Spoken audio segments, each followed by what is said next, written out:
From corporate to kitchen, Whitney Walcott finding her feet and her passion after COVID. All right.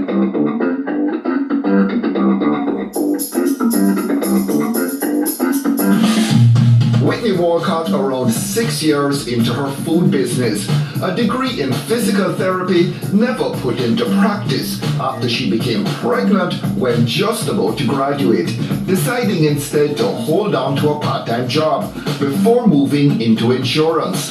And then Corona came. Nobody wanted to buy insurance. I was making my usual calls, trying to find clients, and I tell you, I remember this phone call I made. This person asked me, how can I pay for insurance when I can't buy toilet paper? things looking pretty bleak until an unexpected offer came her way via Instagram. There is a specific lady, she reached out to me and she said to me, my daughter's birthday is coming up and I need catering. I said to her, I don't sell food. I will have this page to show my personal recipes and all that. She's like, I don't care what you want to say. You say your food and you want to cater for my daughter's birthday party. Hard Up Whitney was in no position to say no, but fate was about to deal her another blow. I went ahead, I did the catering. This is the biggest and possibly the only mistake I've made since cooking for people. I got the dates wrong. I was catering for about 30 people. I cooked the food and I called her. I said, I just want to check in, if everything is going good, you're on time. She was like, what are you talking about? The party's not today. I'm like, what do you mean the party's not today? A tough one to bounce back from, but after the inevitable tears, Whitney with no choice but to try and cut her losses. I called my friend and I said, here what, I'm gonna try to sell that food here. I mean, I had the page already. I had a few followers, not as much as I do now. I posted it, I have food for sale, and I can tell you the support I got from that impromptu sale was Life-saving. It was. So 1 minute bleak and the next minute you're out of this hole. Right. You're out of this rut. Right. I was. And you're just launched in the food business. Just like that. Just like that. So let's say this happened this week. By next week, person are asking me, when's the next pop-up? I'm like, pop-up? And I was like, maybe, this could be a thing. When I started out, I was actually on the attempt at a friend of mine workplace. And when I tell you, so when my insurance colleagues came in them jacket and suit and them eye boot, several evenings I sat down on that igloo, under that tent, crying my eyes out, asking myself like, what are you really doing? It just didn't feel the same. No makeup, no heels, no dressy clothes, just me on that tent trying to sell some stew peas and some white rice. What the stew peas and white rice sold? Definitely. So what's your knack? What's your gift? You didn't get pointers from mommy or grandma necessarily.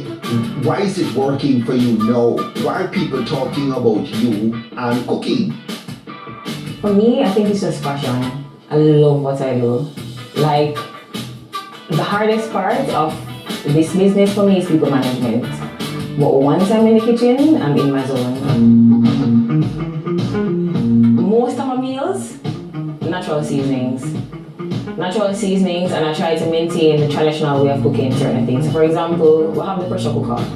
I use it sometimes, but only in case of emergency. Once I have the time, my stew peas, my curry goat, my stew beef, my stew pork is going to be slow cooked, and I'm going to season that at least 3 times. A familiar story, but the results vary from eatery to eatery. You're spoiled for choice at her takeout. All the familiar food favorites, plus her take on Chinese dishes, done Jamaican style.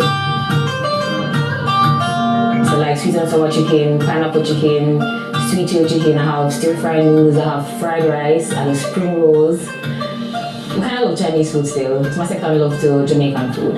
I have my social media. The initial reaction is always, boy, I'm from the state page, I'm so hungry. When you come, even the food in the box, I mean it's a lunch box, and we still maintain presentation. Her sold out stew peas a staple every Wednesday. I made a post last week and somebody commented and they were like, I bought this Wednesday and I bought it twice. So they came and they bought a stew piece and then come back and buy a second one because it was that good. How can you reinvent stew peas? Isn't one stew peas pretty much like another stew peas? I try not to compare myself with other people, even though I guess it's a lot. Persons come here and say, you need to go and teach someone how to make stew peas. It's not normal stew peas. It's not normal. The stew peas are my baby. I've never allowed anybody to make my stew peas. So I allow them to other things, but my stew peas, that's mine. If I'm not available to make it, it not make. The look, the consistency, the taste. When you taste my stew peas, they taste natural seasonings in my stew peas. There's no form of powder seasonings in my stew peas. No powder seasoning, no powdered onion, no and powdered I have my line of seasoning. I'm gonna use it tonight either. No Maggi? No Maggi, no powder seasoning. Matter of fact, we don't use onion powder. We don't use garlic powder. I have my original blend that's incorporated in as long as it's possible, in every dish that we have here. I have my own blend of curry. That you do yourself? Yes, my own blend of curry. I have my own seafood blend, which is I'm a bit the bias because I love seafood, it's my favorite. And I have a fry flour because we don't have fried chicken. I need help. It's a team. I can't do it all by myself, but at the same time, I don't want someone to come to this kitchen and can tell the difference. Oh, I can't tell why you put that food there today. No. So like, the groundwork is done by me. I season all my meat, I make all my sauces, I do all my seasoning blends. Once it's groundwork, then I'm going to be heavily involved. You're not just a pretty face. Thank you. I hear food flies out of Whitney's. It does.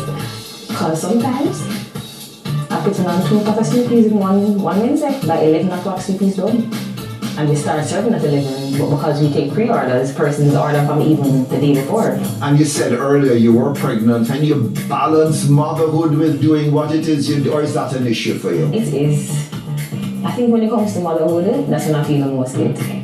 It takes away from the time you could spend with your child. It does. You cannot get emotional. It does. Does your little boy say to mommy? I think Mason is my biggest fan. He is. So if you meet Mason, you're going to know about his chef mommy. And you're tearing up right now. Whitney's an emotional sort of person, or on the subject of your son, you're emotional? I think it's Mason. So where does Whitney go from here? I see my seasonings in the supermarkets all over Jamaica. I currently have them on Amazon, where that's international. I feel like Jamaicans are hard to please, and I feel like if I can please Jamaicans, yeah. That's Whitney Walcott. After several setbacks doing 9 to 5, now answering her true calling in the kitchen. Are you counting your blessings? I am every single day. Like, I look back, like even this morning before I came, I said a nice friend, I asked him, like, why you choose me?